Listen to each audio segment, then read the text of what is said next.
আসসালামু আলাইকুম ওয়া রাহমাতুল্লাহি ওয়া বারাকাতুহু। আবু মুসা আশআরী রাদিয়াল্লাহু তাআলা আনহু হতে বর্ণিত, তিনি বলছেন, একদা আল্লাহ রাসূল সাল্লাল্লাহু আলাইহি ওয়াসাল্লামের নিকটে এক ব্যক্তির অতিরিক্ত প্রশংসা করা হলো। আল্লাহ রাসূল সাল্লাল্লাহু আলাইহি ওয়াসাল্লাম তিনি এটা শুনে ওই ব্যক্তিকে বলল, তুমি তো ওই ব্যক্তিকে হত্যা করলে, অথবা তুমি ওই ব্যক্তির পিঠে ছুরি মারলে। ইব্রাহিম তাইমি তিনি তার পিতা থেকে বর্ণনা করেন, তিনি বলেন, একদা আমরা উমর রাদিয়াল্লাহু তাআলা আনহুর নিকটে ছিলাম, তার সম্মুখে এক ব্যক্তির প্রশংসা করা হলো।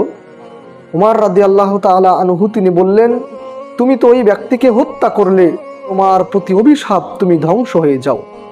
আবু বকর রাদিয়াল্লাহু তাআলা আনহু হতে বর্ণিত, তিনি বলেন, একদা আমরা আল্লাহর রাসূল সাল্লাল্লাহু আলাইহি ওয়াসাল্লামের কাছে বসেছিলাম, এক ব্যক্তির প্রসঙ্গে কথা উঠল, এক ব্যক্তি ওই ব্যক্তির প্রশংসা করলো।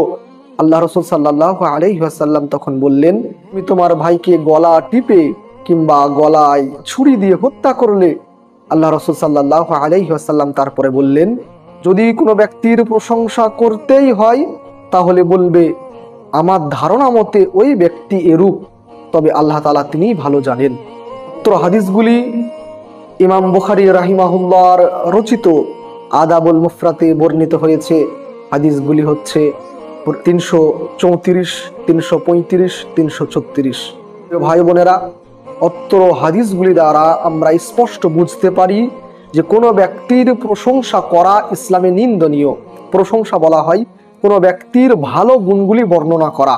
দুঃখজনক বিষয়, আজকে ভালো গুণ তো দূরের কথা, আমরা মানুষের কাছে প্রিয় হওয়ার জন্য, তার কাছে একটু সুনাম পাওয়ার জন্য এমন প্রশংসা করি যেগুলো সে আদেও করেনি বা আদেও সেই ব্যক্তি নন, তারপরেও আমরা সেগুলিকে একটু বাড়িয়ে বলি।